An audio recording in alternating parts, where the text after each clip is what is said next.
Wabarakatuh. Alhamdulillah, salatu wassalamu ala Rasulillah. Rabbi shrahli sadri wa yassirli amri wahlul 'uqdatam min lisani yafqahu qawli. Amma ba'du.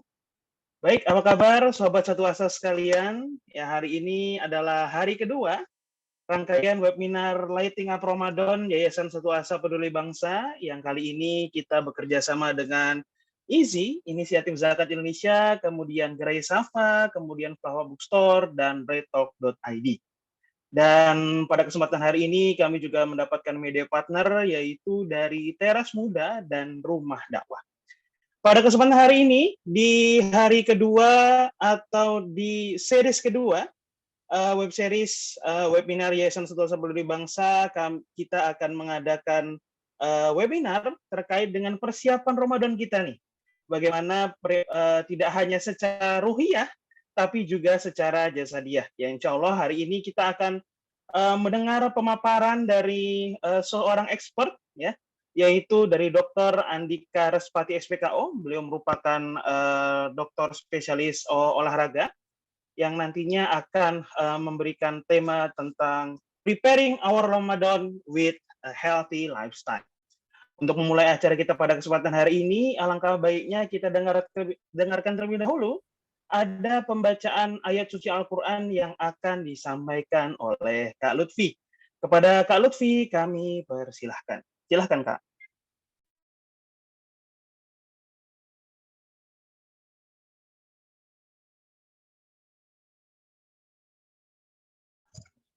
Bismillahirrahmanirrahim. Izin lagi jalan ya. Assalamualaikum warahmatullahi wabarakatuh.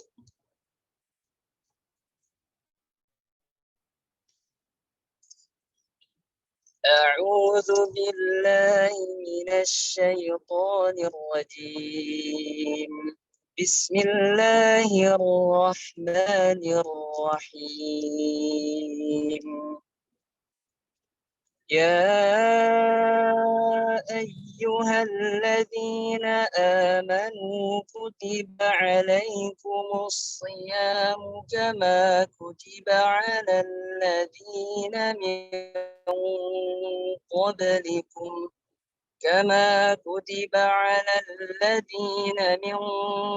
قبلكم لعلكم تتقون أياما معدودات فمن كان منكم مريضا أو على سفر فعدة من أيام أخر وعلى الذين يطيقونه فدية طعام مسكين فمن تطوع خيرا فهو خير له وأن تصوموا خير لكم إن كنتم تعلمون شهر رمضان الذي أنزل فيه القرآن هدى للناس وبينات من الهدى والفرقان فمن شهد منكم الشهر فليصم ومن كان مريضا أو على سفر فعدة من أيام أخر يريد الله بكم اليسر ولا يريد بكم العسر ولتكملوا العدة ولتكبروا الله على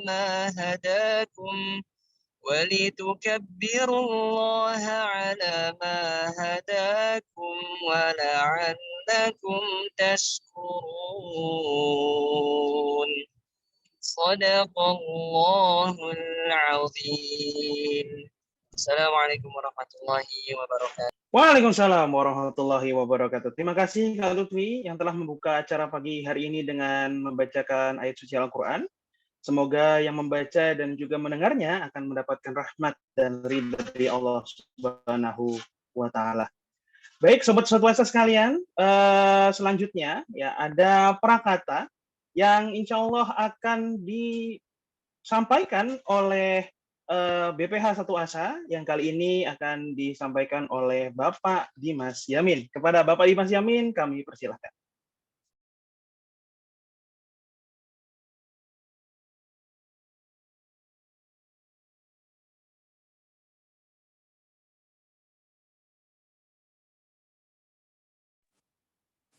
Baik, iya, baru bisa unmute ya. Apakah suara saya jelas, Bang Rifki? Ya, jelas, Mas. Baik, Assalamualaikum warahmatullahi wabarakatuh.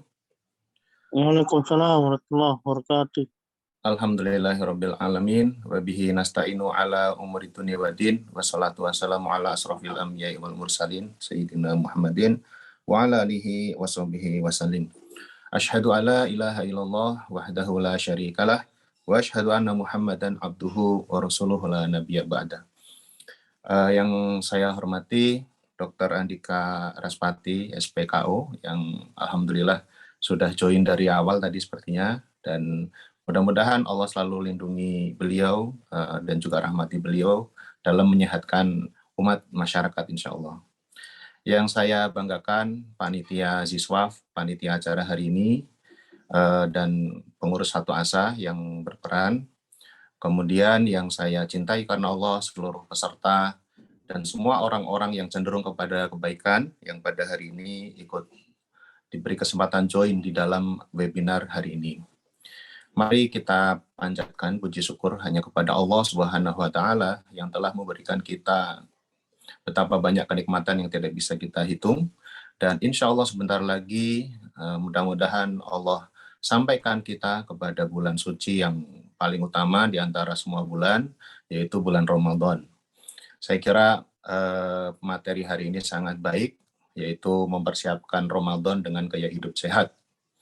Salam serta sholawat semoga tercurah kepada Rasulullah Shallallahu Alaihi Wasallam, para keluarganya, kepada sahabatnya, dan para pengikutnya. Mudah-mudahan kita termasuk pengikutnya yang mendapatkan syafaat beliau nanti insya Allah. Ya Rabbal Alamin.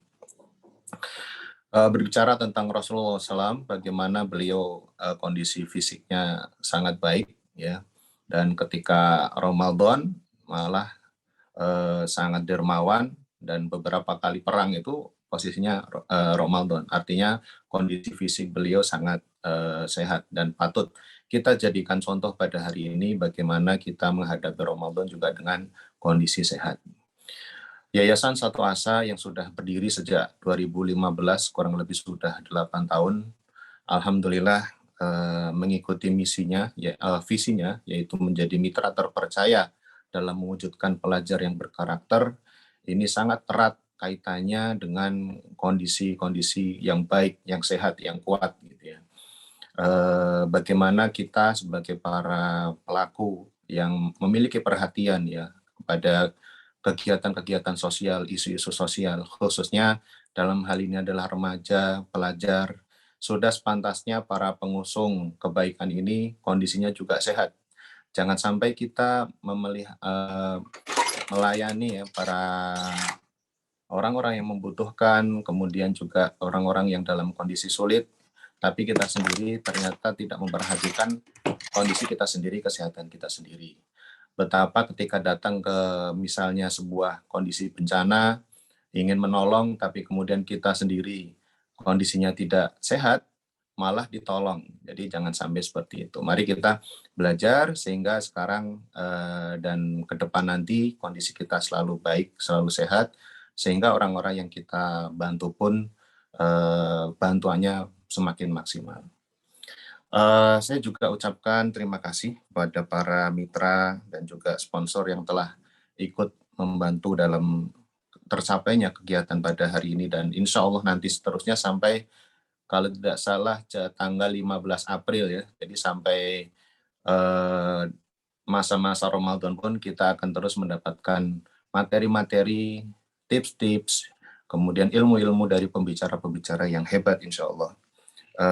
Kami ucapkan kepada Inisiatif Zakat, kemudian Gerai Safa, kemudian tadi ada Bread Talk ya, terus Flava Bookstore, dan juga media partner yang tadi disebutkan oleh MC kita Bang Rifki, yaitu Teras Muda dan Rumah Dakwah.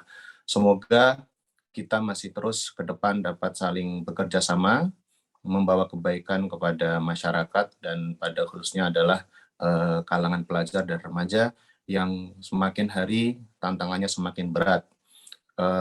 Andai kata tidak banyak yang berperan untuk memperhatikan isu-isu seperti ini, maka kerusakan akan semakin besar. Maka mari kita terus bergandeng tangan untuk terus melakukan program-program yang baik menuju generasi-generasi yang lebih baik ke depannya.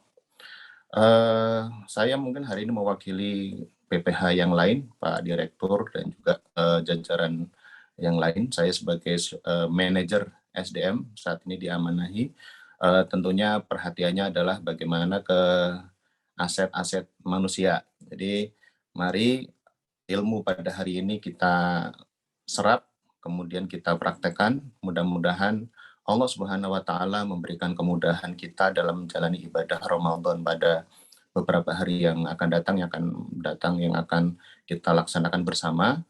Dan kemudian pada akhirnya semoga Allah Subhanahu wa Ta'ala menjadikan kita orang-orang yang bertakwa sebagai hasil Ramadan yang telah kita jalani bersama.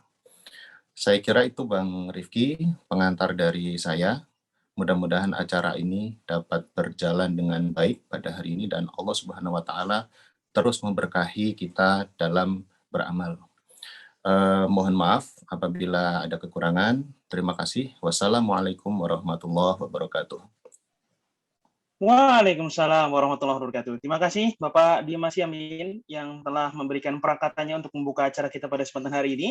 Dan saya kembali ingatkan kepada para peserta sekalian, sobat-sobat situasa sekalian, untuk men-mute ya mic-nya dan juga bisa membuka videonya ya untuk menghormati pembicara kita juga dan juga untuk turut memeriahkan acara pada kesempatan hari ini.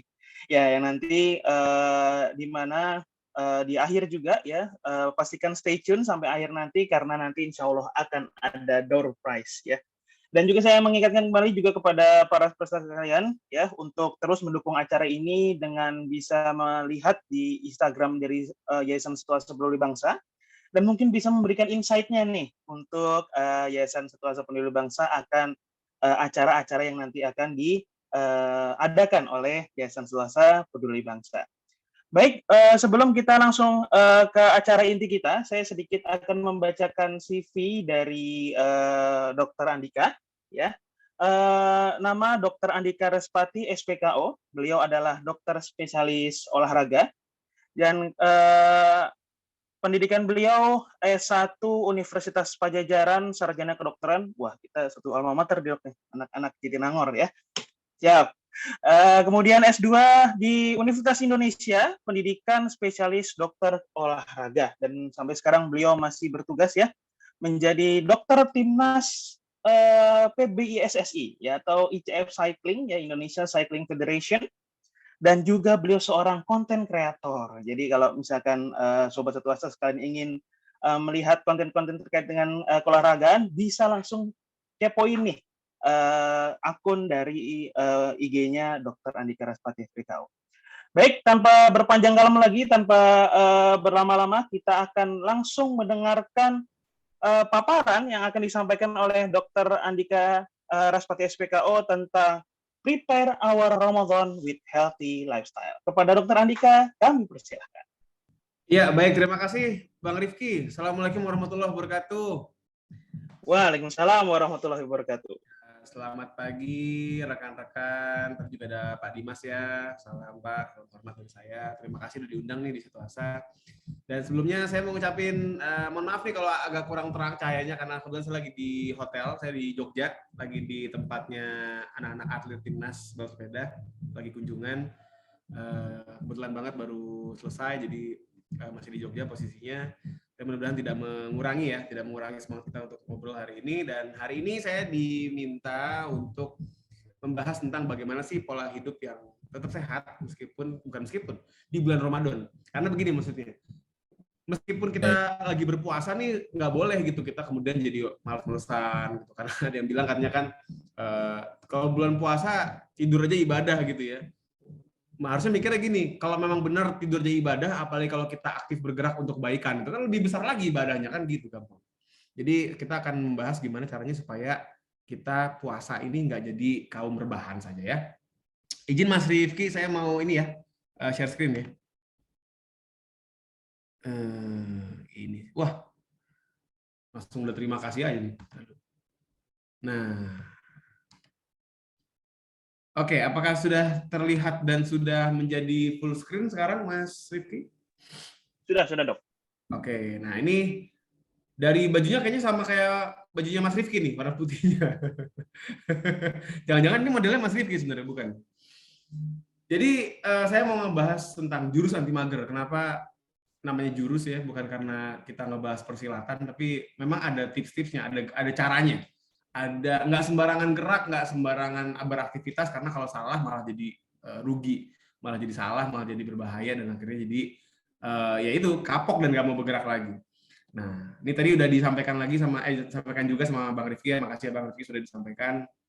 Ya intinya memang saya adalah dokter olahraga yang ya sambil konten kreator juga, sambil nge-host juga di TVRI, kemudian juga saya masih pegang timnas, masih berpraktik juga di klinik olahraga, di rumah sakit juga ada. Ya intinya sih kita berupaya sebaik mungkin lah untuk memberikan manfaat buat masyarakat ya, karena masih banyak yang belum paham tentang olahraga yang benar dan menyehatkan gitu. Jadi memang kita maksimalkan di situ lah. Nah, sekarang saya mau ngebahas sedikit sebelum ngomongin puasa dulu nih. Saya mau kita semua di sini menyamakan persepsi kita. Jadi kita nih kalau mau sehat, kan orang banyak yang bingung, Dok, kalau mau sehat tuh mesti makan apa? Mesti minum suplemen vitamin apa? Atau mesti segala macam lah. Pokoknya berpikirnya apa yang nggak boleh sama apa yang boleh doang. Padahal kalau misalnya kita bicara mau hidup sehat dan bugar juga ya, itu ada 4 nih. Bapak Ibu, Mas Bom Tante, ada 4 pilar yang tidak boleh sampai terlewatkan. Jadi yang pertama adalah aktivitas fisik ya, jadi geraknya gimana. Nah, pilar yang kedua adalah kecukupan istirahat, cukup apa enggak tidurnya. Pilar yang ketiga adalah keseimbangan nutrisi ya, jadi makannya gimana. Dan pilar yang keempat adalah kesehatan mental. Ini mau bicara puasa, bicara nggak puasa, ini 4-empatnya harus berdiri tegak. Karena gini, kenapa saya sebut pilar di situ ya? Kita bisa bayangkan ya Bapak Ibu, kalau kita misalnya ngelihat tenda kondangan. Tenda kondangan itu kan kakinya 4 ya. Ada apa? Kita misalnya ada kondangan nih, kan kita perhatikan tuh namanya tendanya itu kan dia punya 4 pilar, 4 tiang. Nah, ini tuh harus satu pilar aja ambruk ya. Itu pasti akhirnya tendanya roboh gitu. Satu pilar aja kita misalnya gini, contoh tadi pilar kondangan. Satu pilar nih kita jatuhin gitu. Apa yang akan terjadi? Pasti kita akan dimarahin sama yang punya kondangan dong. Karena ngapain orang lain kondangan dibikin roboh tendanya gitu. Jadi yang pasti kita akan rubuh tuh kesehatannya kalau satu kotak ini aja ada yang tidak terlaksana dengan baik. Jadi jangan nggak bisa gitu, saya mah yang penting jaga makan. Saya mah yang penting nggak makan gorengan gitu kan, sering ya gorengan disalahin. Tapi saya nggak bergerak, nggak olahraga deh gitu. Tapi yang penting tadi makannya nggak makan gorengan. Nggak sehat juga. Atau sebaliknya, saya makannya oke dijaga, olahraganya juga rutin, tapi tidurnya kurang. Sama nggak bakal sehat juga, pasti berkurang untuk kesehatan. Makanya 4-4 itu mesti terjaga. Atau juga ada tuh orang olahraganya benar, makannya dijaga, tidurnya udah cukup, tapi pikirannya kemana-mana mulu, overthinking gitu kalau bahasa anak zaman sekarang. Jadi mikir gitu ya, terlalu mudah untuk jadi stres. Hal-hal kecil dibesar-besarkan. Nah, ini juga sama nggak akan sehat. Nah, sekarang saya mau berangkat dari yang ini dulu ya, berangkat dari yang aktivitas fisik, karena saya dokter olahraga, mungkin kita bakal banyak ngebahas soal olahraga dulu. Jadi kalau misalnya ngomongin kita mesti bergerak nih, nggak boleh jadi kaum rebahan, nggak boleh jadi kaum mager gitu, yang kerjaannya duduk mulu.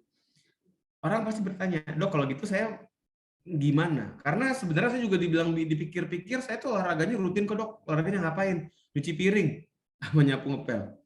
Banyak gitu tuh, apalagi mohon maaf ibu-ibu nih biasanya gitu tuh. Menganggap bahwa nyapu ngepel itu adalah olahraga. Padahal kalau nyapu ngepel itu olahraga harusnya udah ada di Asian Games, tapi belum ada sampai sekarang. Jadi bisa dibilang sebenarnya itu bukan olahraga, meskipun memang capek. Iya, dok saya kalau lagi nyapu ngepel yang namanya daster itu gombyos, basah kuyup. Iya tahu bu, tapi nggak bisa kita pakai keringetan doang sebagai olahraga. Di Jakarta ini kan kita bapak ibu kan di Satu Asa kan di Cipayung ya, tahu kan Jakarta panasnya kayak apa. Kita nggak usah olahraga dah, kita di kamar AC mati aja keringetan. Atau kita makan apa ya, makan seblak gitu level 14 yang pas banget, itu kan juga keringetan. Jadi nggak bisa pakai keringetan buat olahraga. Apakah saat keringetan lemak kita kebakar? Enggak menjamin lemak kita kebakar saat keringetan. Karena memang beda. Lemak itu kan keringet itu kan cair, yang keluar cairan bukan minyak ya. Jadi bukan lemak yang mencair, nggak ada hubungannya. Jadi jangan lihat dari suatu gini, jangan menganggap suatu gerakan atau suatu aktivitas adalah sebuah olahraga hanya karena dia capek, hanya karena dia berkeringat atau melelahkan. Nggak bisa dipakai itu. Nih, kalau kita bilang physical activity, maka kita mesti lihat dulu ini jenisnya yang mana nih. Pertama ada yang namanya NEPA, non-exercise physical activity. Jadi ini merupakan suatu aktivitas fisik yang dia sifatnya itu random. Jadi nggak ada strukturnya. Misalnya tadi, ibu nyapu ngepel. Kan nggak ada yang namanya ibu nyapu mau ngepel sebelum mulai pemanasan dulu gitu. Nggak ada juga misalnya, oke, kalau untuk nyapu ya di teras berarti gerakannya dari kanan ke kiri 10 kali. 1, 2, 3, kan nggak begitu. Nggak pernah ada suatu gerakan nyapu ngepel yang terstruktur. Beda sama kalau kita exercise nih, yang nomor 2. Dia ini bentuk aktivitas fisik, ada strukturnya, dan ada keterukurannya. Yang memang ditujukan untuk meningkatkan kebugaran jasmani.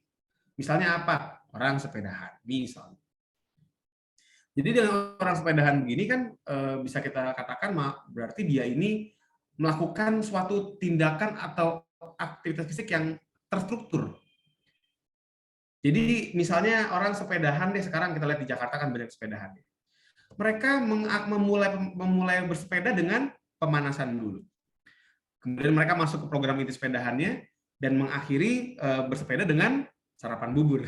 Enggak, tapi sebelum pendinginan dulu. Pendinginan baru sarapan bubur. Nah, ini kan ada sebuah struktur yang jelas.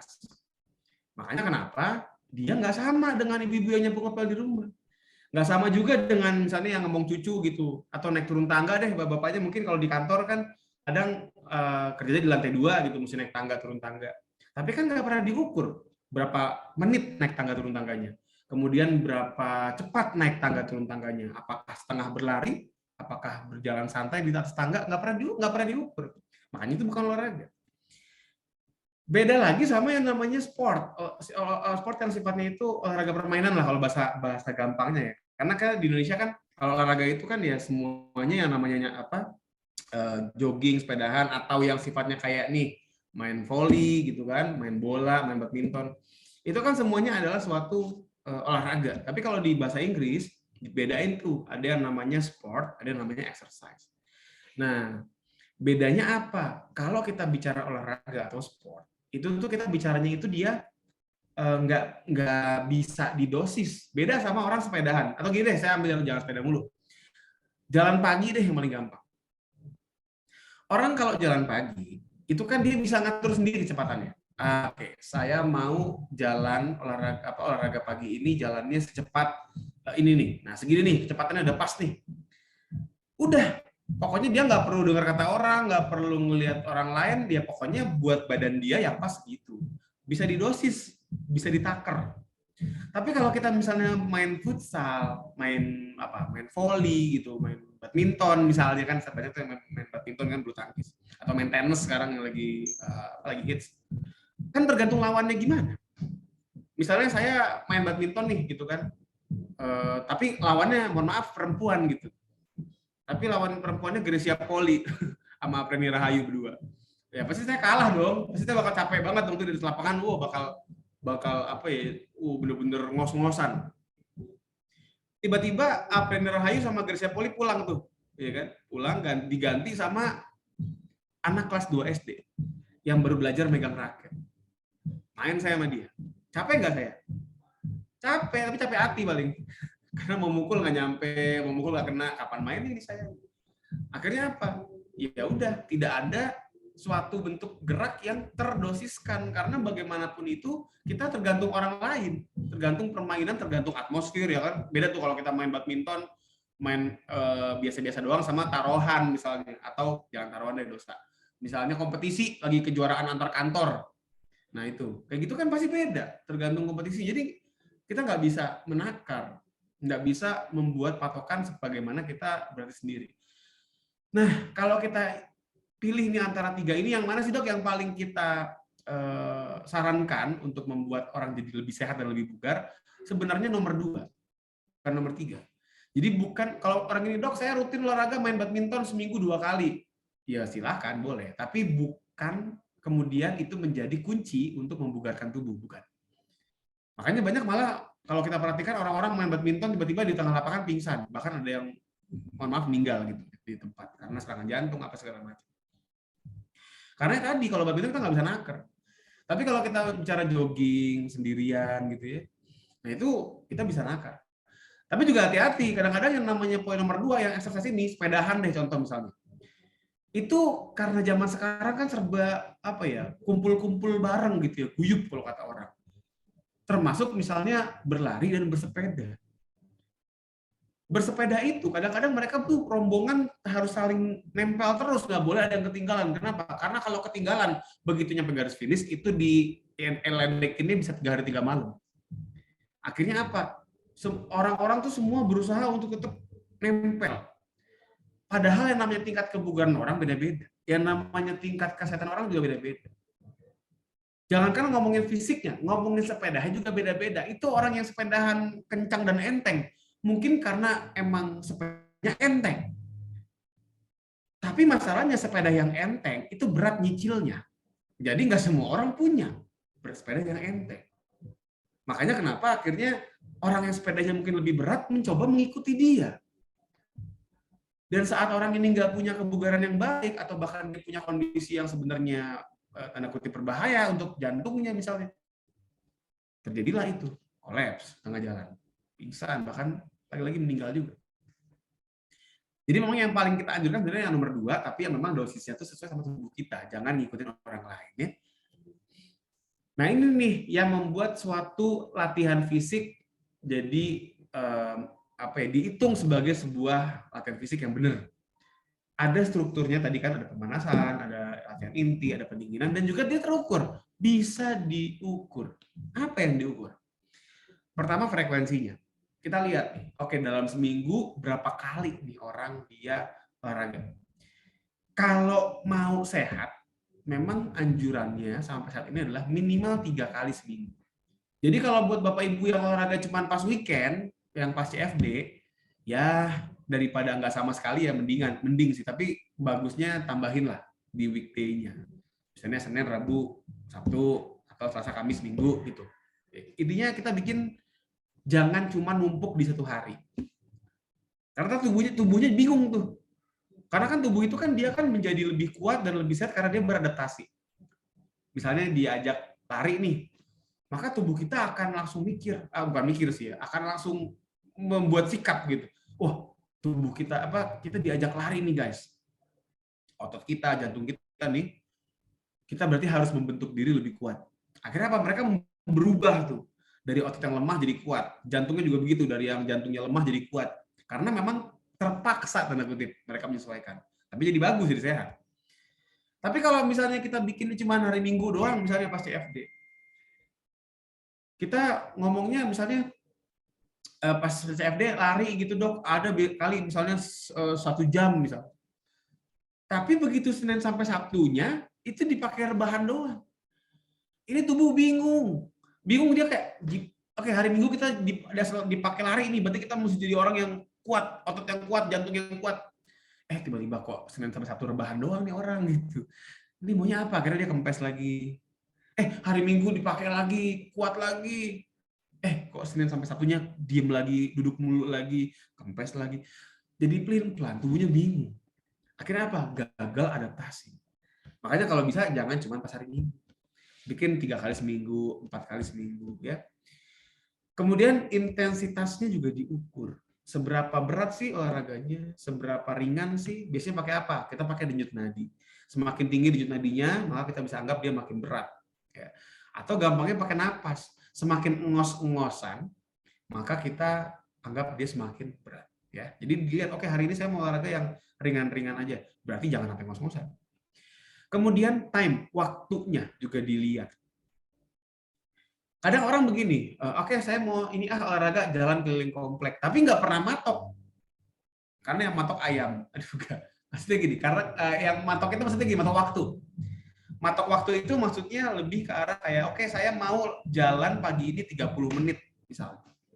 30 menit ya udah, selama 30 menit jangan mampir-mampir. Kadang kan gitu ya, apalagi misalnya bapak ini lagi jalan pagi, itu kebanyakan istrinya nitip tuh. Pak nanti pulangnya beliin pisang ya 2 sisir gitu misalnya, atau beliin kangkung gitu. Akhirnya pasang suami harus ke pasar kan. Nah suaminya kalau mau begitu jangan di tengah-tengah olahraganya. Jadi habisin dulu 30 menit misalnya jalan. Ya udah jangan mampir-mampir.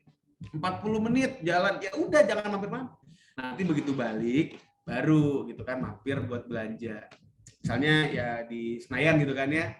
Mau jalan keliling GBK gitu kan, keliling GBK, muter 30 menit, 45 menit, pulangnya baru mampir belanja. Ya kalau dari GBK mungkin belanja di Singapura. Waduh jauh banget belanja di Singapura. Belanja di kisarannya kan bisa. Kemudian jenisnya, type. Kita ngomongin soal olahraganya apa. Nah, kalau kita bicara olahraga itu apa, ada 3 macam nih Bapak Ibu ya, Mas Mbak Om Tante.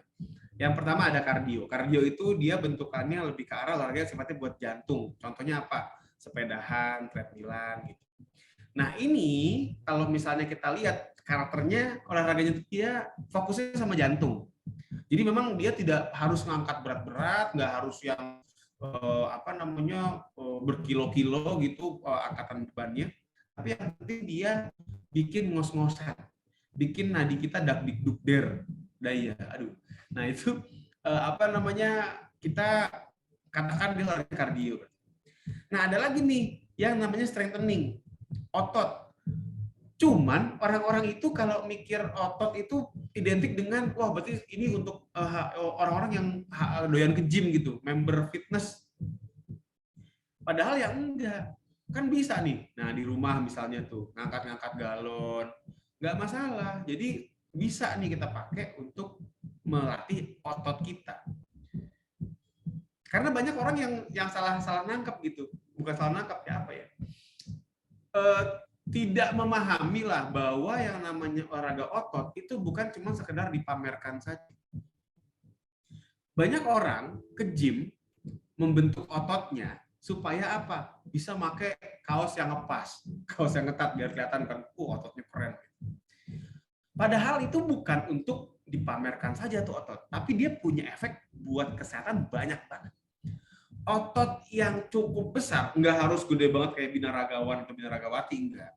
Tapi otot yang cukup besar atau ya tidak kurang lah gampangnya, itu bisa membuat satu lemak lebih mudah terbakar. Nah ini makanya sekarang banyak banget perempuan-perempuan yang juga mulai menggeluti latihan otot karena udah pada pinter alhamdulillah nih.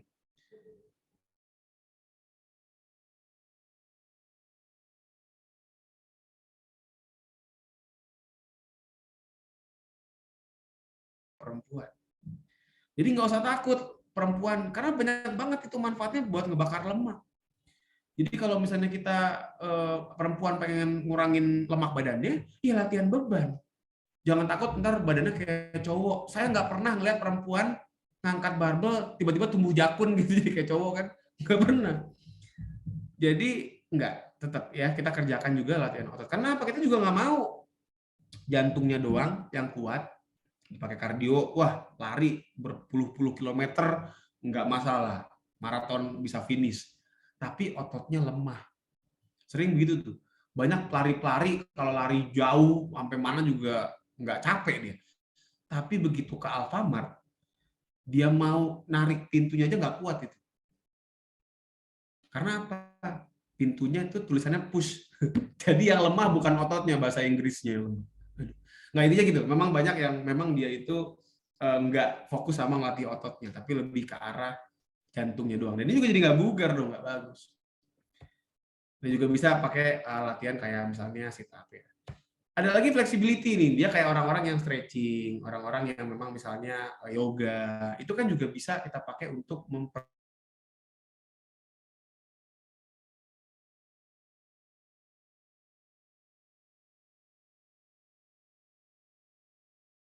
yang kita kardionya, kita sarankan 3-5 kali seminggu, 20-60 menit. Kalau untuk yang strengthening itu 2-3 kali seminggu aja, nggak perlu tiap hari ya. Kira-kira 8-12 repetisi tiap gerakannya, dibikin 2-3 set.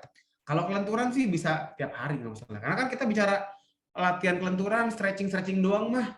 Istilahnya kalau misalnya kita mau jemuran nih di bawah matahari, sambil stretching juga bisa. Jadi nggak usah terlalu mikir harus yoga gitu, nggak juga. Sekedar stretching pun bisa.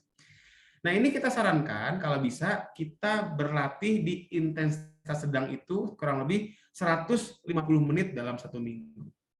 Dan kalau kita bicaranya latihan yang sifatnya berat, itu bisa kita korting. Jadi cuma 70 menit dalam seminggu. Intinya kita coba bikin 3-3-nya deh. Kardionya itu nggak harus yang gini. Banyak orang kadang-kadang mikir, oh mesti kardio, berarti mesti ikut kelas senam atau kelas zumba gitu.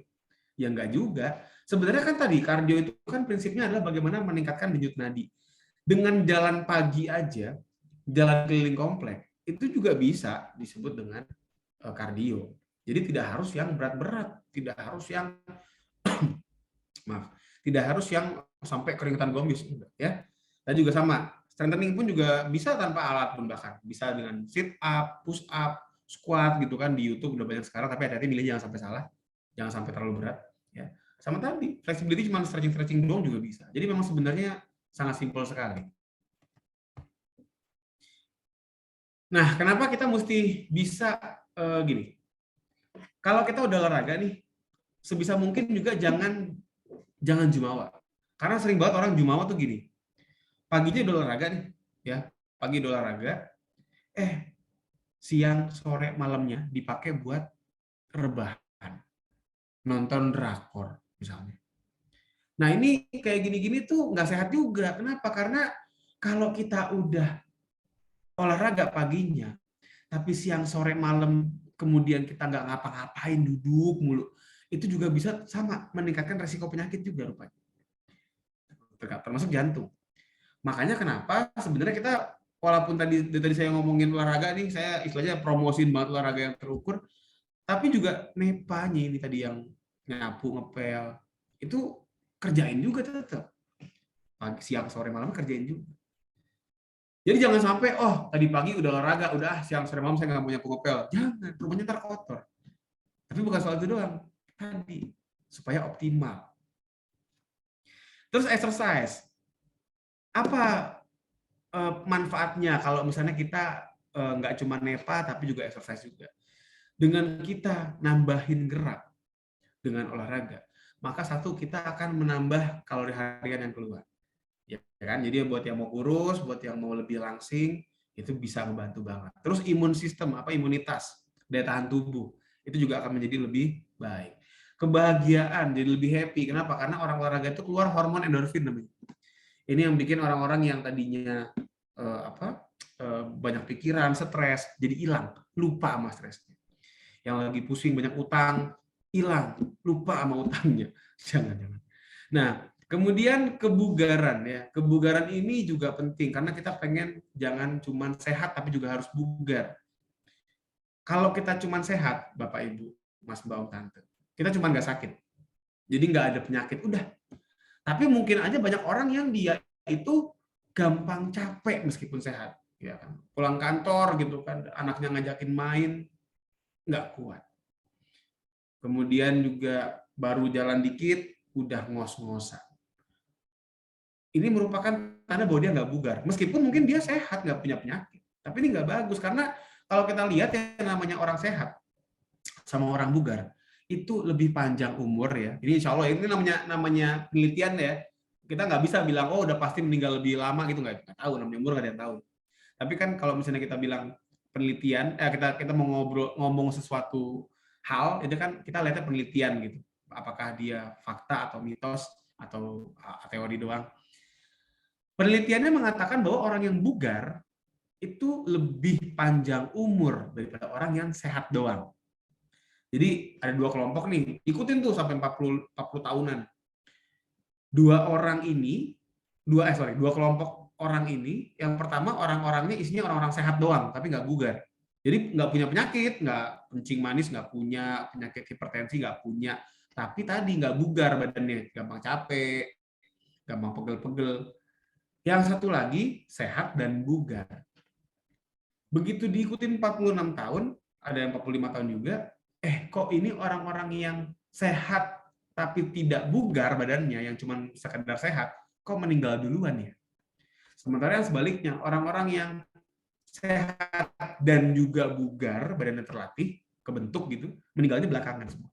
Jadi ini penelitian mengatakan begitu, kalau kita bilang bugar, itu artinya panjang umur. Jadi ayo, kita jangan cuma mau sehat doang, tapi jadi bugar ya. Nah baru nih, sekarang kita akan ngomong soal puasa. Jadi kalau kita berpuasa tuh banyak yang ngomong, dok, perlu nggak sih tadi latihan yang terbilang buat kardionya, buat ototnya gitu kan? Perlu nggak di bulan puasa ini kita lakukan itu? Kita kan mau fokus ibadah. Kalau menurut saya ya Bapak Ibu ya, menjaga tubuh supaya tetap sehat dan bugar itu juga ibadah. Karena kan kita memelihara apa yang Allah kasih ke kita. Nah, makanya kalau kita puasa, kalau bisa tetap olahraga supaya tubuh nggak drop. Dan jangan salah ya, kalau kita kan kalau orang puasa kan kurus itu belum tentu sehat, kurus itu belum tentu bugar. Jadi jangan patokan kurus doang. Lihat kebugarannya. Tadi kalau kita kurus tapi jadi lemes gitu kan, kayak daun kemangi pecel lele itu kan lemes banget, letoy. Nah itu nggak bugar berarti. Nggak bagus, kurus yang tidak baik. Ngapain kurus nggak sehat, kan? Ngapain kurus tapi nggak bugar gitu. Jadi dengan kita berlatih fisik di bulan puasa, kebugarannya kejaga. Ini foto-foto yang saya tampilkan tuh pemain bola muslim yang infonya sih, beritanya ya, nggak tahu benar apa enggak. Itu mereka tetap puasa gitu saat berlatih, saat berlatih. Jadi pemain bola aja tetap bisa main bola gitu, apalagi kita yang ya paling apa sih olahraganya kan gitu, nggak berat-berat amat. Dan juga jangan lupa bahwa tadi olahraga itu menjaga well-being. Apa well-being itu ya? Rasa sehat, kenyamanan untuk apa ya? Ya itulah, pokoknya enak lah badannya dibawa kemana-mana. Artinya apa? Dari segi ibadah juga jadi lebih enak. Nggak gampang ngantukan. Kan banyak orang suka ngantukan nih kalau misalnya nggak bugar badan. Dan tadi bisa menjaga komposisi tubuh. Kadang-kadang begini Bapak Ibu, orang banyak puasa, mager, nggak banyak bergerak. Itu begitu kurus, oh iya jadi kurus pas nimbang entengan. Ternyata ototnya yang menciut. Jadi bukan lemaknya doang yang hilang, tapi ototnya menciut. Ini rugi. Tadi yang saya bilang, namanya otot itu kan dia fungsinya banyak. Bakar lemak, menjaga gula darah juga tugasnya otot. Menjaga sendi itu banyak orang-orang yang masih muda, tapi dengkulnya udah berisik. Dengkul berisik itu gimana ya? Bunyi-bunyi gitu, letak-letuk kan sering ya orang kalau sholat itu kan pas ruku bunyi cetak-cetuk, pas sujud juga bunyi letak-letuk. Apa sendinya udah mulai nggak stabil. Dan sendi yang nggak stabil ini seringkali terjadi karena ototnya kurang kuat.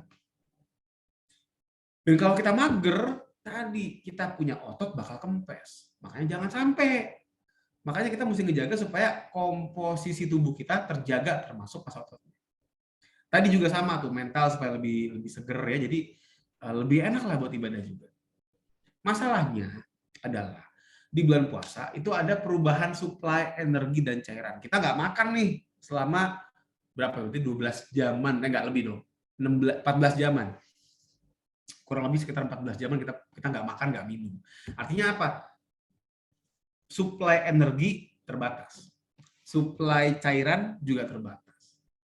Apalagi kalau kita juga kerja yang memang banyak keringetan. Misalnya tadi kerja di lapangan. Kita misalnya pekerja di daerah pertambangan atau apalah. Pokoknya yang sifatnya banyak keringetan, yang memang kena matahari mulu. Atau kerjanya makan seblak, jadi keringetan mulu. Nggak mungkin lagi puasa ya. Nah ini kita akan mengalami penurunan kadar cairan tubuh. Dan masalahnya adalah tadi ini kan energi juga kurang energi kita nih buat bergerak juga akan menurun ya, makin hari makin mendekati si buka itu dia akan makin berkurang energinya.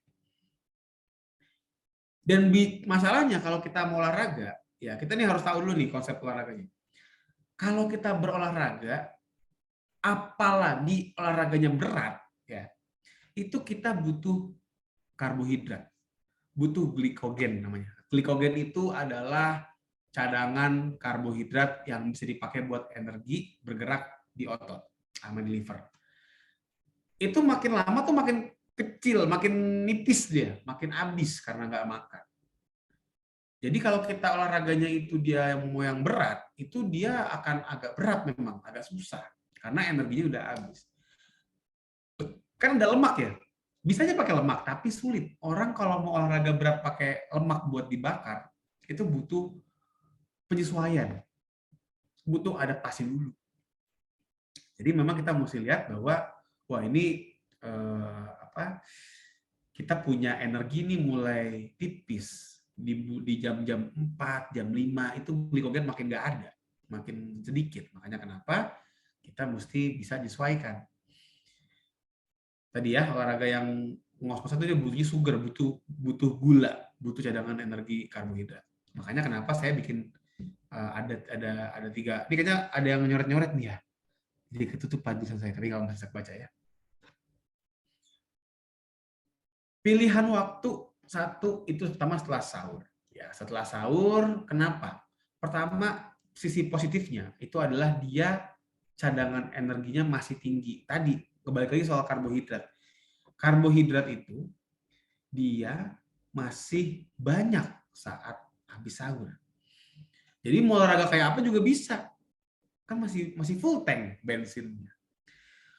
Masalahnya, kalau kita olahraga pagi, terus kita bablas, keasikan sampai lupa daratan, maka kita beresiko gombios, keringetan.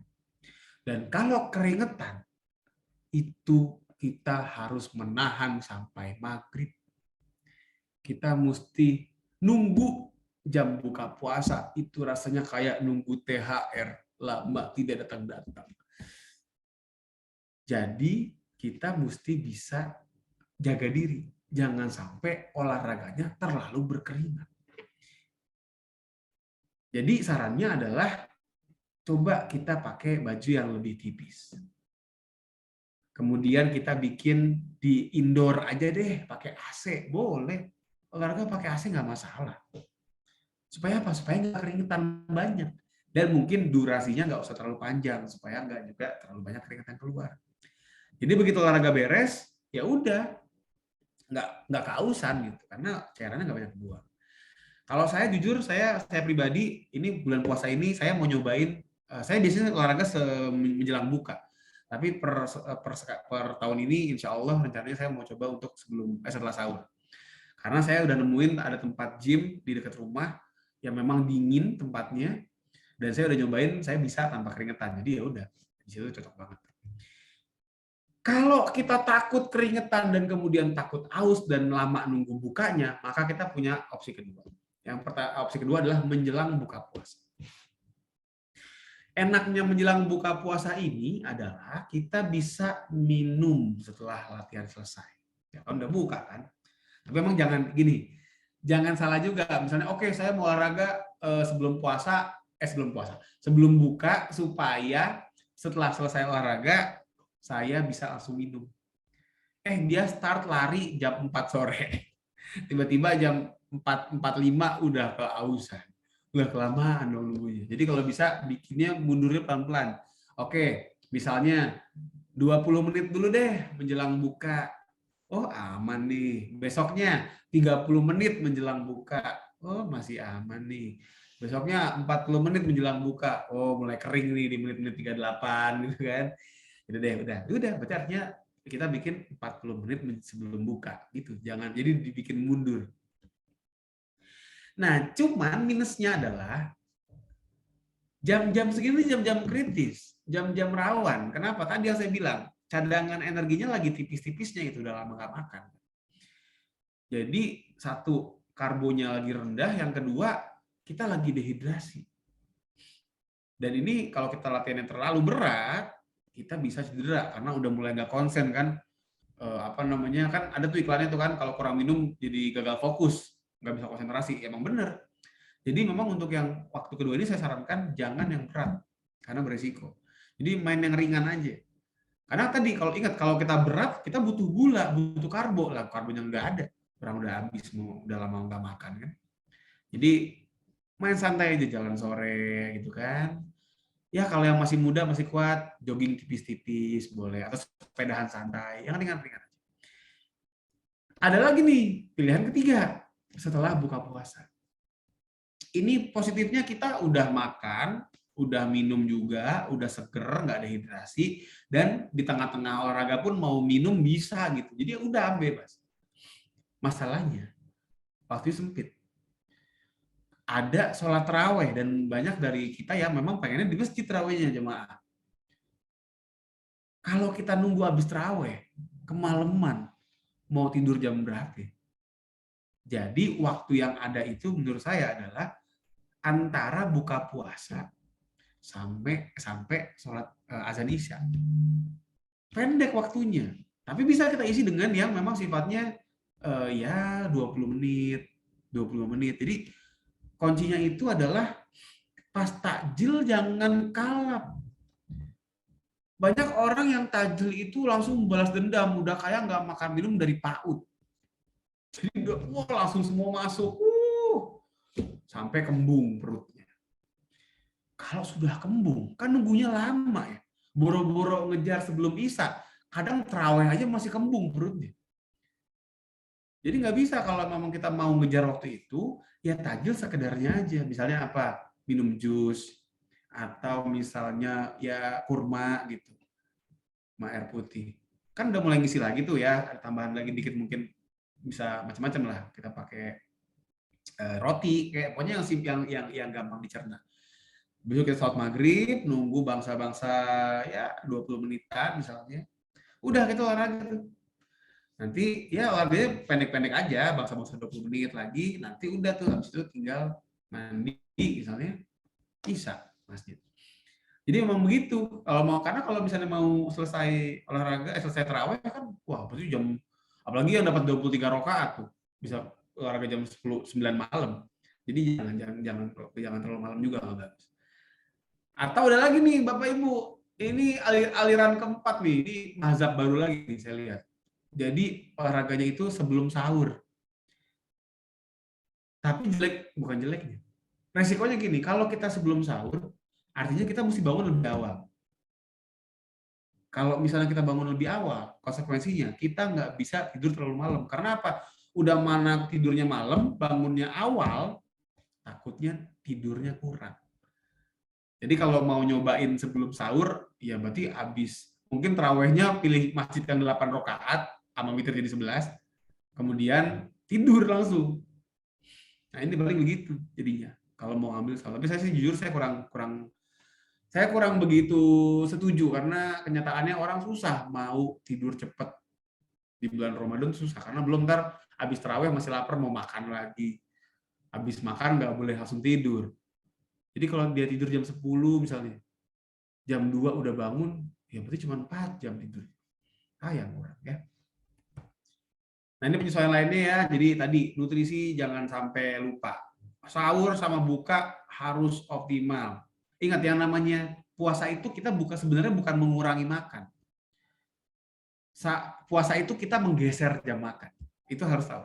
Jadi sebenarnya kecuali kalau kita emang pengen weight loss ya, pengen kurus, ya oke lah, mungkin dibikin lebih sedikit kalorinya. Tapi kalau kita memang tidak pengen weight loss, kita pengen maintenance, ya sebenarnya total kalori seharian itu sama dengan pas lagi puasa, dengan pas lagi nggak puasa.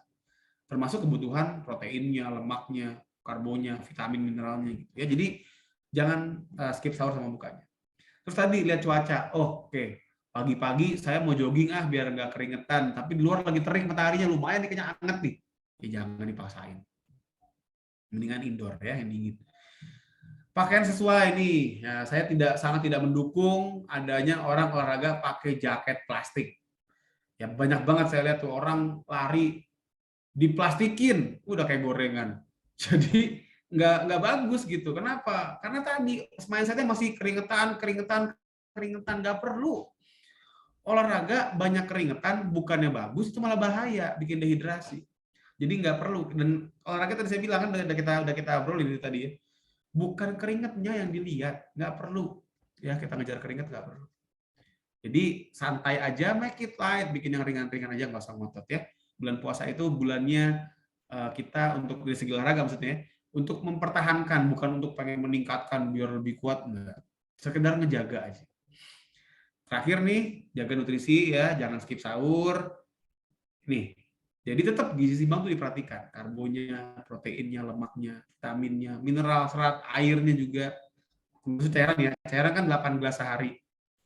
18 hari itu formasinya 242 nih kalau kata ahli gizi. 2 gelas pas lagi sahur ya, jadi sebelum makan sama setelah makan. Terus 4 gelas juga pas buka puasa, jadi pas takjil, kemudian habis maghrib boleh, atau setelah makan, kemudian sebelum taraweh sama setelah taraweh. Nanti sahur 2 lagi sama, nanti pas, sorry. Sahurnya 2 kan, sebelum sama setelah makan sahur. Nah, pas 4-nya itu pas lagi buka sampai menjelang sholat, tadi benar. Nah, habis taraweh 2 lagi tadi. Itu dia, 242. Jadi tetap 8 sebenarnya. Tetap 18, tapi digeser doang waktu. Ya, jadi tetap seimbang semuanya, jangan sampai malah ada yang dilewatin ya. Apalagi sahurnya juga nggak bagus dilewatin. Oke, mungkin Bang Rifki itu aja dari saya. Terima kasih. Assalamualaikum warahmatullahi wabarakatuh. Kita ke tanya jawab ya, Q&A ya. Baik. Waalaikumsalam warahmatullahi wabarakatuh. Terima kasih Dr. Andika yang telah memberikan paparannya terkait dengan bagaimana kita tetap menjaga kebugaran kita begitu ketika nanti kita memasuki bulan Ramadan. Baik, kepada sobat satu asa sekalian yang ingin bertanya kepada Dr. Andika bisa langsung raise hand dan bertanya secara langsung ataupun melewati kolom chat. Nanti insya Allah akan saya bacakan ya untuk pertanyaannya kepada Dr. Andika. Untuk pertanyaan kita kasih 3 penanya dulu. Silahkan Bapak Ibu, sobat satu asa sekalian yang ingin bertanya kepada Dr. Andika, silahkan raise hand dan kemudian open mic atau bisa menulisnya di kolom chat. Baik, dipersilahkan.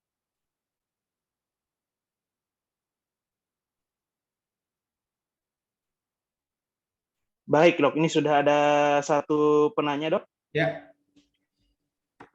Di kolom chat dari Pak Dimas nih. Bertanya, Dok, apakah momen puasa bisa dimanfaatkan untuk adaptasi penggunaan energi dari fat bukan dari karbohidrat? Mungkin bisa dijawab dulu. Oke, sebentar. Sebelumnya saya mau nanya lagi nih. Ini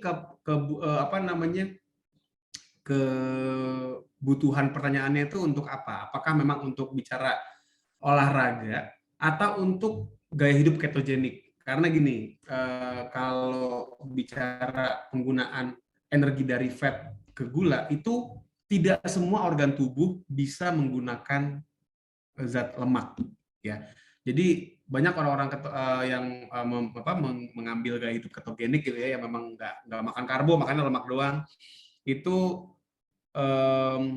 bisa saya bilang ada sedikit kesalahpahaman lah soal konsep ketogenik ini. Jadi tidak semua organ tubuh itu bisa menggunakan lemak untuk bisa hidup. Contohnya apa? Sel darah merah. Sel darah merah itu mutlak mesti pakai gula, mesti pakai karbo. Jadi nggak bisa pakai lemak. Nah, kalau bicaranya olahraga, itu bisa aja memang kita menyesuaikan yang tadinya make gula, akhirnya kebantu sama lemak. Tapi tadi kita nggak bisa 100% nggak pakai gula. Pasti tetap akan butuh pakai gula, pakai karbo. Jadi apakah bisa menjadi penyesuaian? Memang iya.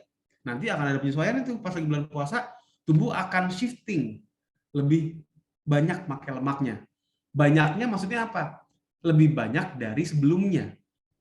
Tadinya pakai lemaknya cuma sekian, sekarang jadi bisa pakai lebih dari sekian.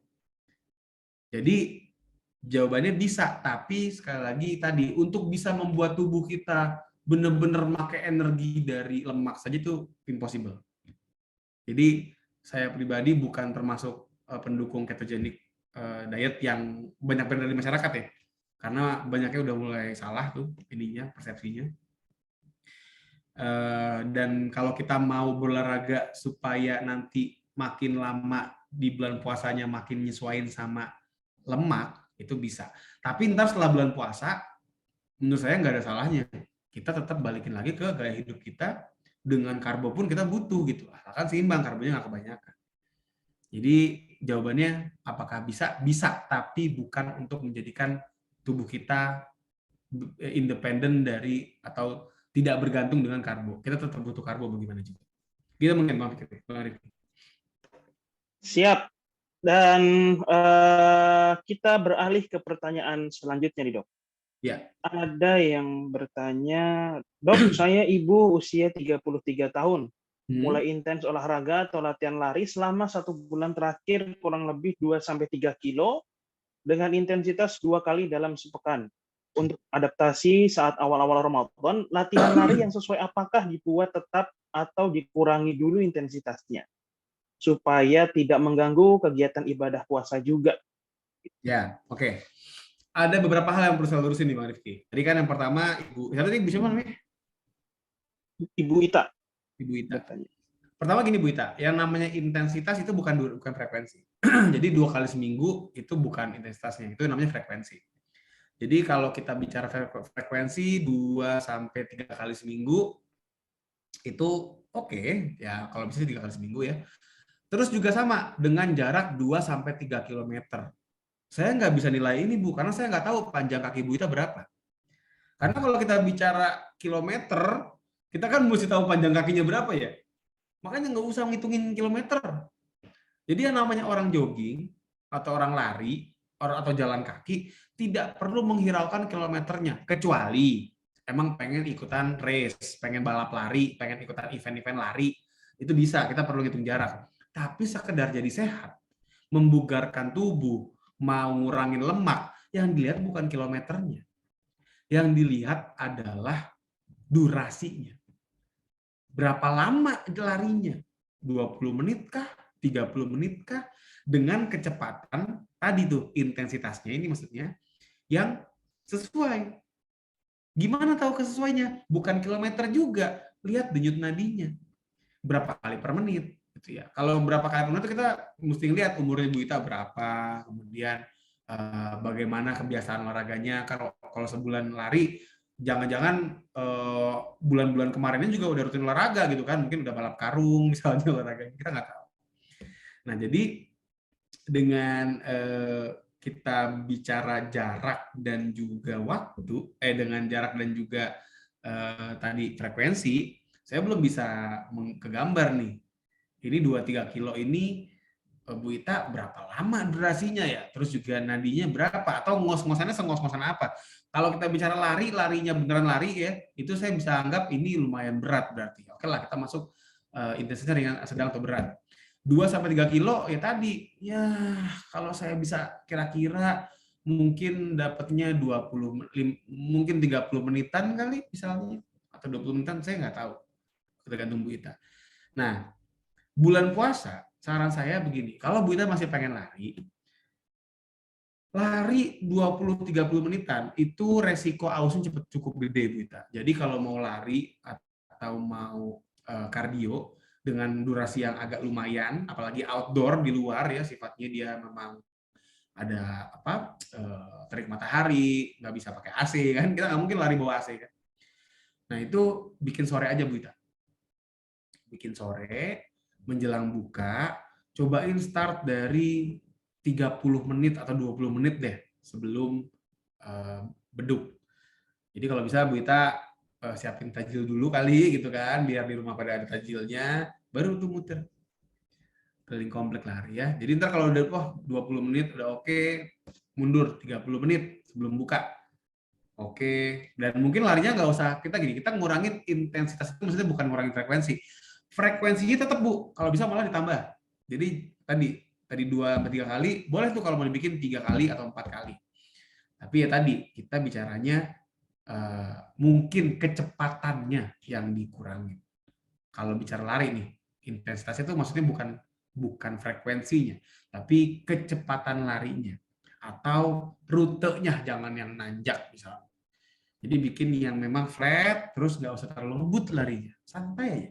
Atau bahkan kalau mau mulai di awal-awal nggak usah lari, tapi coba jalan cepat. Start dari ini hari pertama nih bulan puasa kan nih, tinggal hari Rabu atau Kamis besok. Ya udah Jumat jam-jam 5:30 misalnya contoh ya, atau jam 5:20 let's say. Ya kita buka jam berapa ya? Oh ya nggak lewat. Ya kurang lebih sekitar jam segituan, 5:30. 5:30 kita jalan pagi dulu. Jalan santai dulu, jalan santai atau agak cepat dikit boleh. Nanti durasinya yang agak dipanjangin, awalnya tadi 30 menit jadi 40 menit dan sebagainya. Nanti kalau misalnya di tengah-tengah jalan cepat tadi udah berasa nggak menantang lagi, baru boleh ditingkatin dari segi kecepatannya. Tapi durasinya pendekin lagi. Misalnya gini, awalnya 20 menit jalan cepat. 20 menit jalan cepat aman hari pertama puasa tuh. Nanti hari berikutnya, hari kedua, cobain 30 menit. Nambah kan durasi. Masih jalan cepat. Nanti berikutnya lagi cobain 40 menit. Masih jalan cepat. Nah berikutnya kalau kita mau balikin Bu Ita kan bisa lari tuh. Kita bikin boleh jogging santai, tapi bikin 20 menit lagi. Nanti naikin lagi durasinya 30 menit. Naikin lagi durasinya 40 menit. Kurang cepat rasanya bosen. Oke, jogging santainya dibikin jogging yang agak lebih ngebut. Mundur lagi 20 menit. Jogging ngebut 30. Jadi itu gitu, kita tuh naikin tuh lebih aman di durasi dulu. Nanti kalau durasi udah naik, kita coba untuk naikin intensitas, naikin effortnya, tapi pendekin durasinya. Gitu kira-kira Bu Ita ya, mudah-mudahan cukup kegambar ya.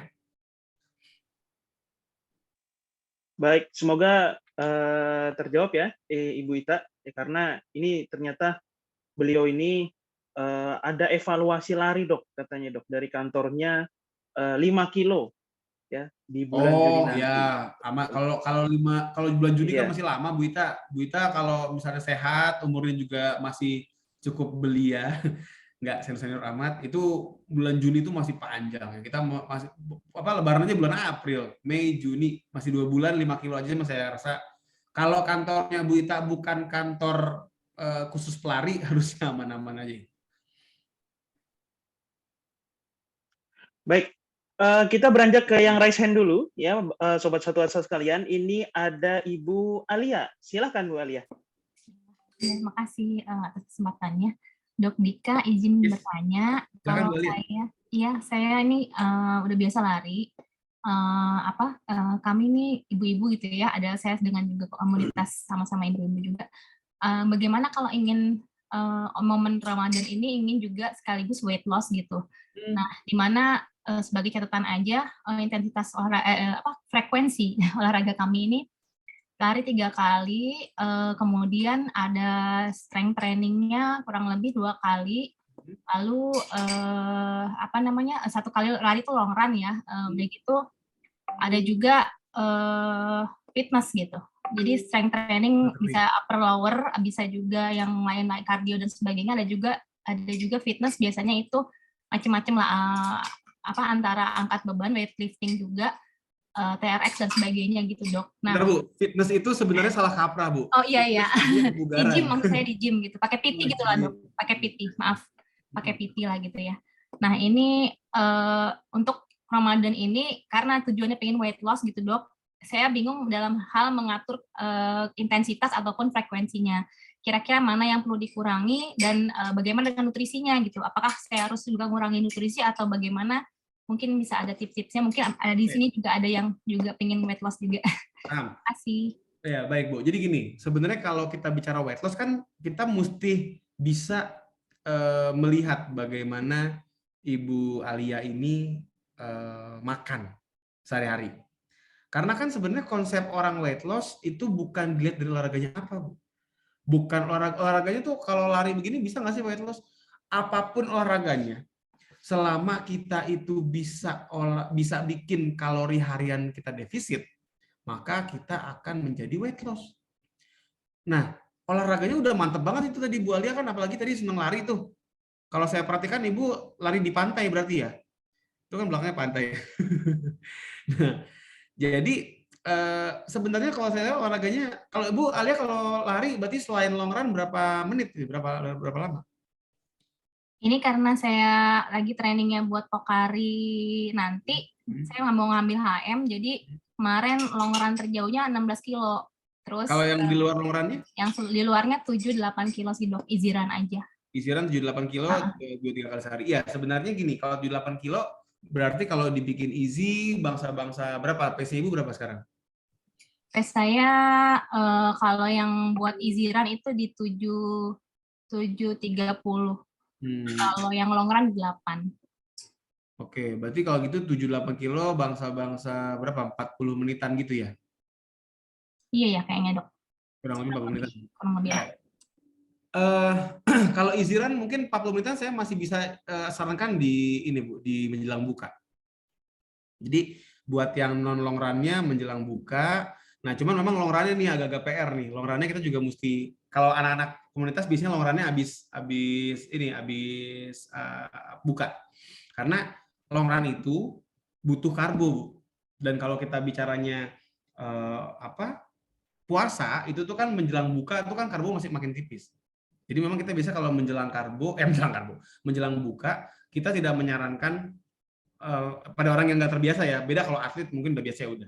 Tapi pada orang yang belum terbiasa, itu kita memang tidak menyarankan olahraga menjelang buka itu lebih dari 75 menitan.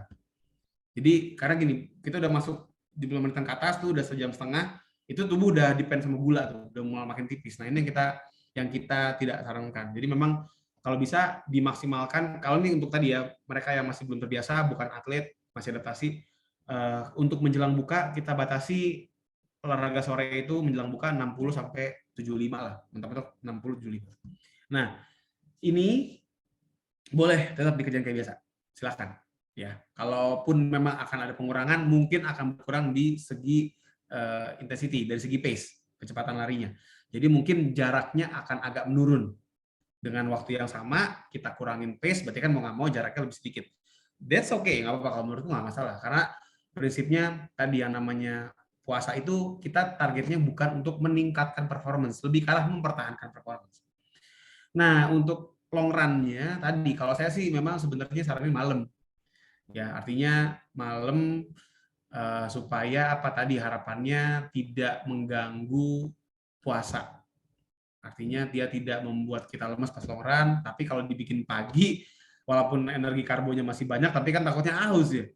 Repot lah, mau gimana. Jadi saran saya sih kalau long run biasanya dibikin di malam.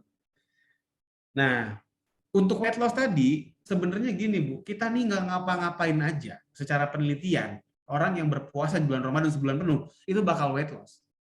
Ini yang ngomong bukan saya. Yang ngomong penelitian, riset. Jadi, sebelum ngomong riset deh, kita balik ke pengalaman masing-masing aja. Kan kita ngerasain ya, kalau puasa, menjelang lebaran, itu kita kurusan. Yang namanya celana lebih longgar. Yang namanya baju lebih longgar juga. Jadi secara timbangan angka pun menjelang lebaran itu kita akan turun dengan sendirinya. Nggak perlu olahraga tuh, belum bicara olahraga. Tapi setelah lebaran beda cerita. Setelah lebaran udah ketemu opor, udah ketemu nastar, naik lagi. Nah, artinya apakah bisa untuk weight loss? Logika simple. Nggak olahraga aja bakal weight loss, Bu. Apalagi olahraga. Jadi, saran saya supaya bisa weight loss, yang pertama tadi, tetap aja sahur, makan malam, ya sama takjilnya tetap dikerjain, nggak usah ada yang di skip, jangan, apalagi ibu lagi program, haram bu hukumnya skip sahur, nggak boleh. Kan gini, dari segi ibadahnya aja berkahnya puasa kan ada di sahur. Nah kalau dari segi olahraga, energinya olahraga ada di sahur. Jadi tadi kalau bisa, bukan kalau bisa, jangan skip sahur, tapi ya tetap misalnya kita jaga nih, jangan terlalu yang berkalori tinggi sahurnya.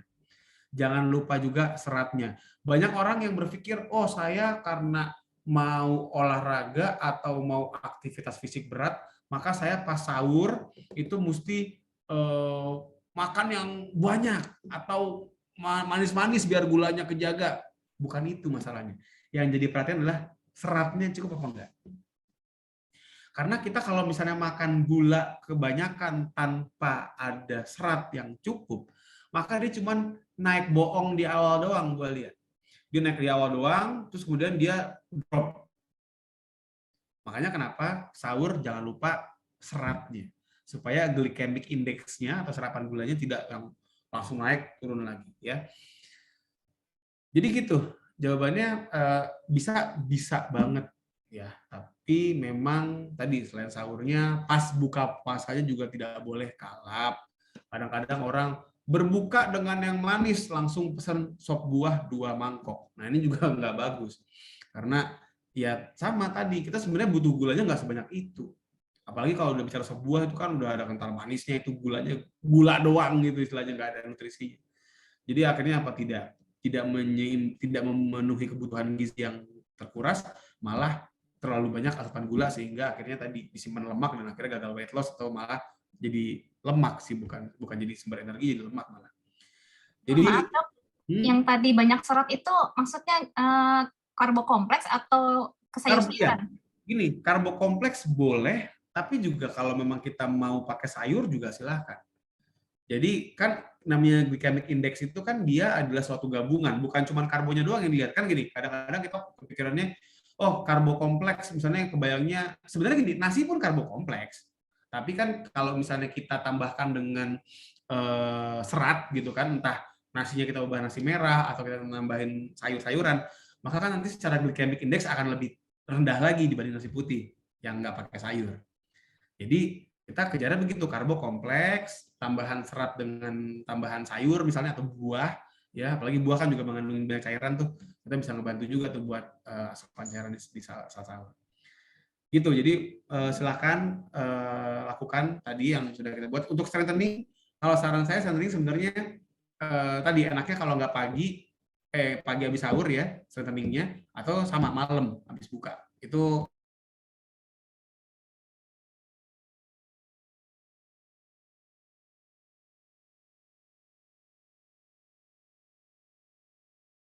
saya saran ke pasien-pasien juga kalau misalnya mau nge-gym, kita bikinnya pagi. Kalau mau, misalnya bisa juga begini, Bu. Ibu kan cuma 2 kali seminggu nih. Kita bisa aja sebenarnya pecah jadi 4 kali seminggu, tapi dengan durasi yang lebih pendek. Misalnya gini. Misalnya kita biasa strength itu berapa? 40 menit, let's say misalnya. Ya kan?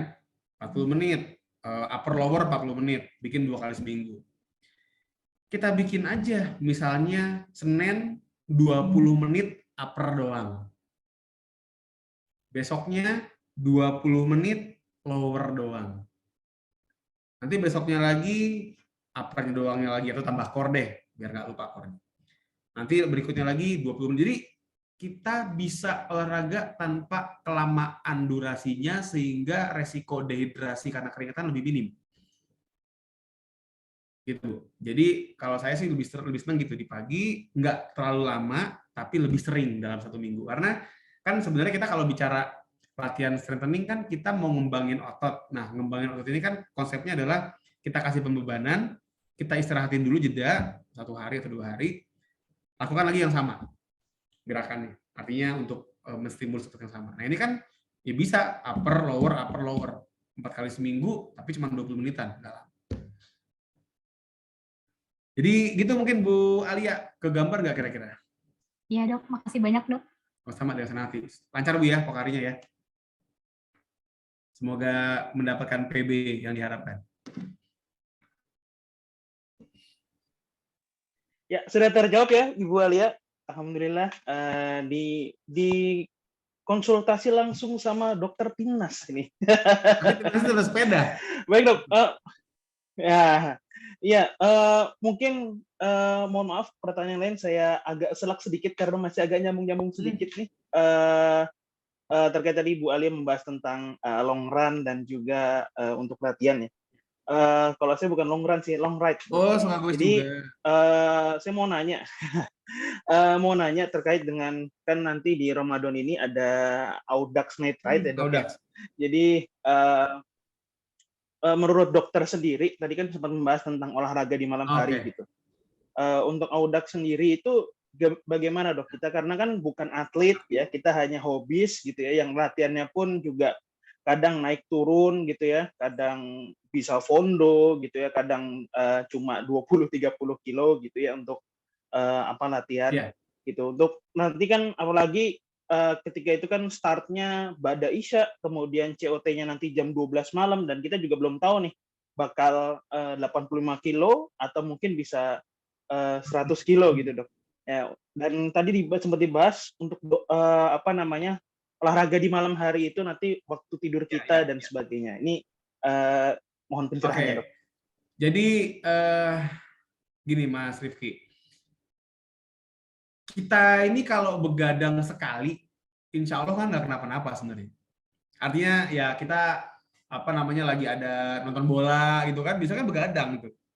Atau misalnya kita let's say misalnya lagi ada kegiatan, kita misalnya pindah rumah tengah malam, lebih kayak maling yang tengah malam, aneh. Pokoknya kalau kita terpaksa melakukan gerakan atau melakukan aktivitas yang melelahkan tengah malam, kalau cuma sekali, insya Allah mah ya nggak kenapa-napa, paling besoknya ngantuk, wes. Yang tidak disarankan, yang tidak atau yang berbahaya lah buat kesehatan tuh kalau dijadikan kebiasaan. Jadi sebenarnya tadi yang saya bilang, olahraga malam itu sebenarnya bisa mengganggu kesehatan satu kalau sampai mengganggu jam tidur. Kalau misalnya orang olahraga malam jam 7 malam nih, jam 7 malam olahraga, jam 8 kelar, beres. Ya nggak apa-apa sebenarnya, toh kan tidur jam 10 masih aman kan. Jadi orang olahraga beres sampai akhirnya tidur itu kan butuh waktu tuh untuk pemulihan supaya nadi turun lagi, kemudian tubuh juga metabolismenya turun lagi.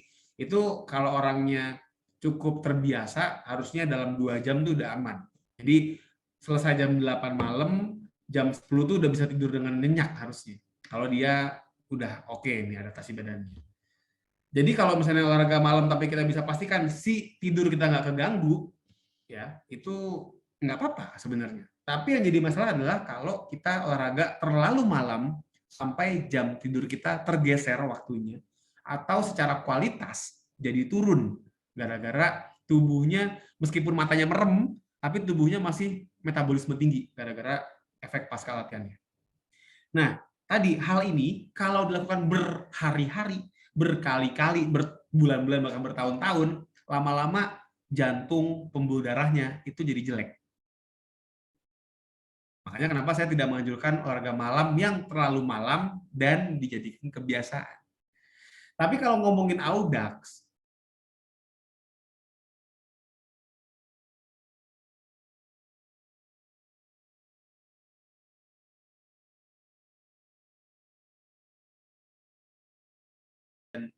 nilai-nilai value kebersamaannya memang kita anggap sangat sayang untuk dilewatkan, ya aku sih silakan aja. Tapi dengan catatan tadi ya kita mesti jaga kondisi tubuh juga, kemudian juga pastikan ini hari Sabtu berarti Mas ya? Iya hari Sabtu dok, tanggal berapa ya? Tanggal 9 kalau nggak salah. Apalagi kan hari Minggunya kan nggak usah kerja dong harusnya ya, karena kan kebayang tuh abis long ride, apalagi kalau dapat 100K, 100 kilo, besok paginya masih kerja, bisa tidur berjamaah di kantor ya kan. Jadi kalau di hari Minggu ya cuma sekali, oke lah, asal hati-hati ntar sahurnya bablas ya. Jadi mendingan abis Audax jangan tidur, sekalian sahur bersama kali biasanya, supaya nanti bisa tidak perlu takut kebablasan, sholat subuhnya nggak ketinggalan. Ya tadilah kalau cuma sesekali aku sih nggak masalah. Yang bahaya itu kalau jadi habit, jadi kebiasaan. Ya, gitu Mas Rifki. Ya, baik. Terima kasih banyak, Dok, Sama-sama. atas insight. Kemudian ini ada pertanyaan hampir sama, jadi saya satukan saja. Ini ada pertanyaan dari Ibu Nauroh dan Ibu Rosita, yang mana ingin minta penjelasan tentang olahraga yang cocok untuk umur 40 tahun ke atas, Oke. Dok, yang biar bisa maksimal gitu. Dan kalau untuk Bu Rosita sendiri, karena lutut sering sakit dan sholat saya sekarang duduk. Nah, oke. Bu Rosita ya? Yang menanyakan, iya, Bu Oke, Rosita. Bu Iya. Bu Rosita. Jadi gini, Bu. Olahraga itu bisa disesuaikan dengan kondisi siapapun. Kecuali ada 4 orang yang nggak bisa atau nggak boleh olahraga. Orang yang memang dia koma, ya, di ICU nggak sadar gitu kan, nggak bisa olahraga, nggak bisa. Yang kedua, orang yang memang dia lumpuh total badannya, misalnya trauma otak gitu kan, sampai nggak bisa gerak sama sekali. Yang ketiga, orang yang sedang kritis di IGD, di ICU, yang nggak mungkin olahraga. Dan yang keempat adalah orang yang sudah meninggal. Jadi kalau misalnya kita 4 ini tidak termasuk, maka kita bisa olahraga. Tapi memang olahraganya harus disesuaikan. Sholat itu harus duduk. Artinya tidak bisa menekuk kaki. Jadi satu, mungkin untuk olahraga-olahraga seperti yoga gitu susah. Karena banyak gerakan-gerakan menekuknya. Sebenarnya ada sih gerakan yoga yang memang tidak ada menekuk full, karena sekarang yoga itu banyak banget manfaat jenisnya dan bentuknya. Jadi kalau mau yoga mungkin bisa aja sebenarnya. Tapi kan tadi yoga itu kan satu, kita mesti tahu bentuk dan jenis yang sesuainya yang mana, dan yang kedua kita juga harus bisa memilih. Artinya yoga ini dia siapa yang mengawasi, instrukturnya paham apa enggak. Kemudian orang yang ngelatihnya itu ngerti kondisi ibunya apa enggak. Itu juga itu perlu dikaji lagi, perlu lihat lagi. Tapi juga yang namanya yoga itu kan baru latihan flexibility. Bagaimana dengan kardionya? Saya mesti ngeliat sebenarnya Bu Rosita ini lututnya nggak bisa ditekukkan sejauh mana. Kalau misalnya sedemikian parahnya nekuk nggak bisa, mungkin kita harus carikan gerakan-gerakan yang lebih banyak mengandalkan tangan. Misalnya gerakan-gerakan seperti hand ergo cycle yang muter begini nih pakai tangan contoh. Tapi kalau misalnya, oh enggak kok Dok, saya sholat duduk gara-gara kalau pas lagi duduk di antara 2 sujud itu sakit. Oh ya udah, berarti kan sebenarnya selama tidak menekuk maksimal dan ditumpukan bisa nekuk. Jadi artinya apa? Sepeda juga mungkin bisa. Kalau sepedahan di luar takut ketabrak mobil, keserempet motor,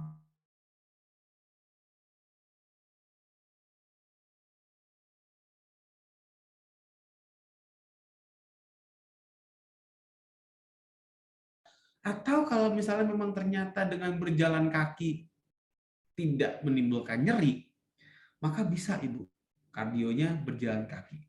Tapi tadi kita mesti assess lagi nih, karena kadang-kadang nyeri lutut yang hebat, yang misalnya memang ada pengapuran yang cukup berat, dipakai jalan juga bisa sakit. Ya udah, kalau emang dipakai jalan sakit, jangan-jalan. Tadi mungkin sepedahan. Kalau misalnya nggak juga bisa, nggak enak, mungkin berenang. Tapi mungkin berenangnya bukan berenang kayak perenang olimpiade gitu, enggak. Sekedar di dalam air, berjalan kaki di air. Itu juga bisa buat orang-orang dengan keluhan lutut. Nah, itu kan berarti kardio tuh baru. Bagaimana dengan penguatan ototnya? Perlu nggak sampai penguatan otot? Bu, untuk Ibu Rosita yang lututnya sakit, yang namanya latihan penguatan otot bisa jadi menjadi obat. Jadi tadi kita jangan bayangin, oh latihan otot biar keker kayak aderai. Enggak. Mengatasi sendi yang bermasalah, itu obatnya juga dengan latihan otot. Latihan penguatan. Seperti apa?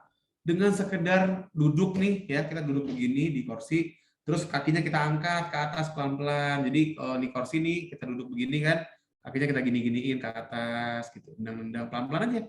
Gantian kiri kanan, kita angkat-angkat. Itu juga latihan penguatan otot, Bu. Dan itu akan membuat sendi lutut Ibu lebih stabil. Sehingga apa? Bisa mengurangi keluhannya.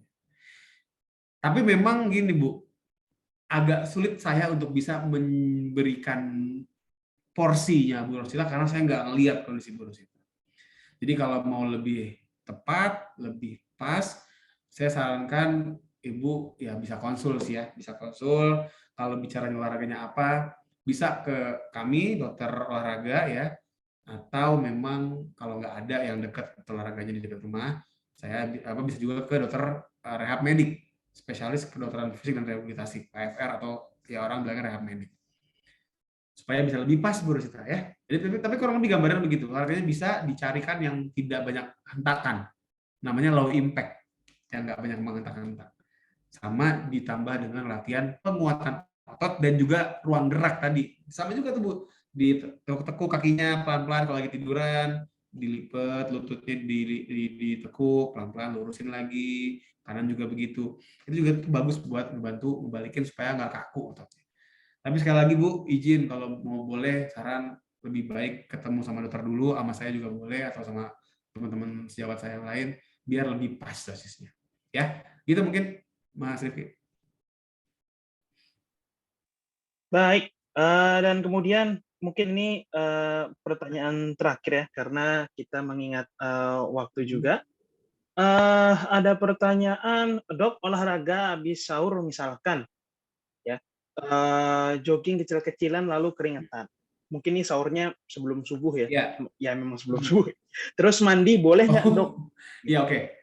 Nggak masalah ya. Jadi mandi itu tidak diharamkan untuk orang yang keringetan. Nggak masalah.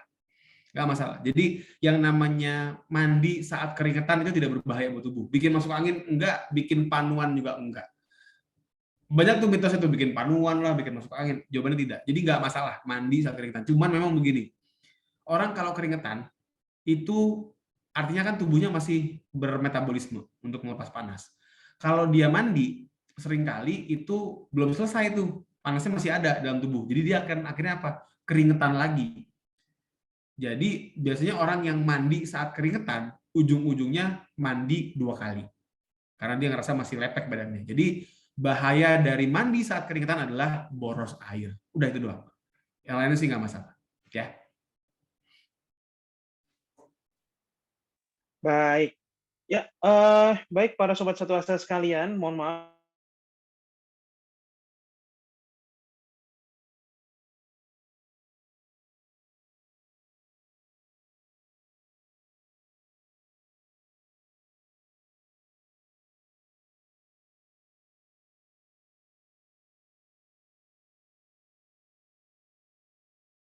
sekali lagi terima kasih banyak buat Satu Asa yang sudah mengundang saya untuk ngobrol-ngobrol. Mudah-mudahan apa yang bisa kita sampaikan, yang saya sampaikan pada pagi hari ini bisa dipraktekkan, ya. Jadi bermanfaat dan bisa dipraktekkan. Karena percuma cuma dengar doang tapi nggak dikerjain, nggak bikin sehat.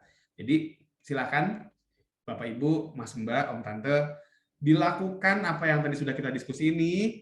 Ingat, konsepnya, kuncinya adalah sesuaikan dengan kemampuan tubuh masing-masing.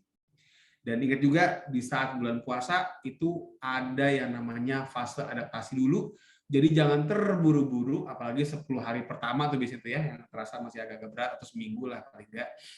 Main santai dulu aja. Nggak usah terlalu dipaksain, karena di bulan puasa itu target kita bukan untuk menjadi lebih perkasa dari sebelumnya, tapi kita pengen menjaga agar jangan sampai kebugaran tubuh kita melorot, sehingga kita bisa berpuasa dengan lancar dan ibadahnya maksimal. Mungkin begitu, Mas Rifki. Terima kasih banyak sekali lagi. Assalamualaikum warahmatullahi wabarakatuh.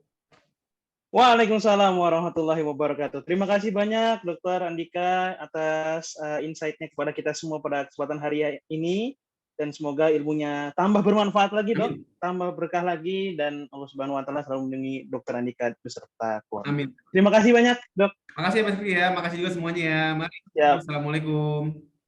Waalaikumsalam warahmatullahi wabarakatuh. Baik para sobat Satu Asa sekalian, jangan kemana-mana dulu karena ada beberapa informasi juga yang akan kami sampaikan.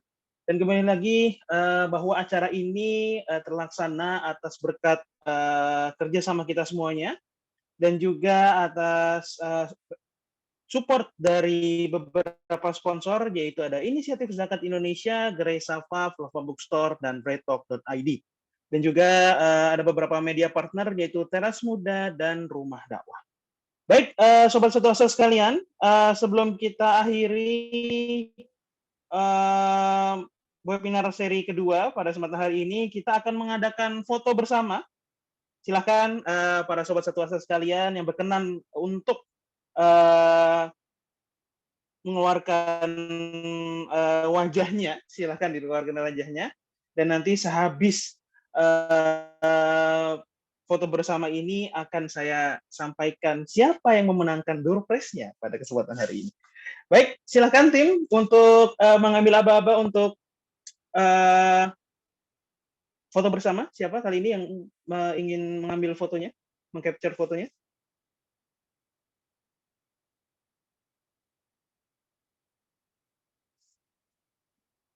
Silahkan open mic. Oke, sudah di foto. Oke, saya aba-aba dari saya ya. Silahkan langsung di capture. 1, 2, 3. Baik. Baik, terima kasih kepada Sobat Satuasa sekalian. Kembali lagi terima kasih kepada Dr. Andika yang telah bersama kita pada kesempatan hari ini.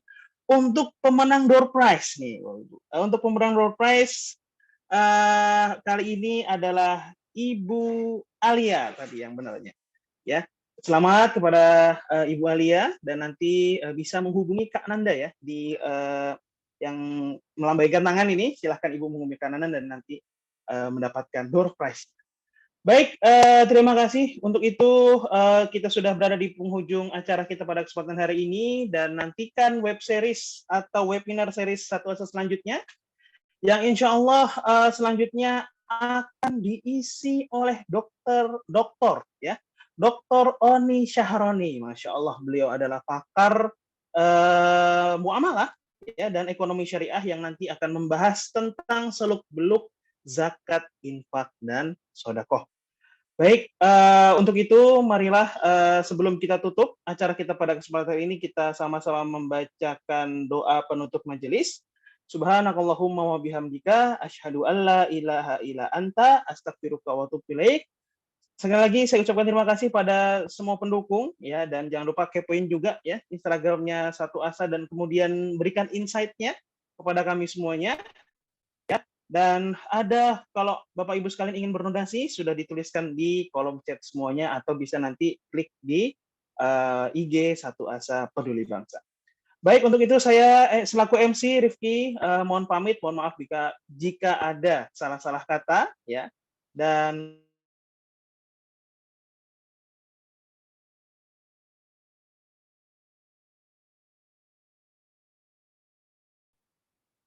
Waalaikumsalam warahmatullahi wabarakatuh. Izin pamit, makasih Mas Rifki semuanya.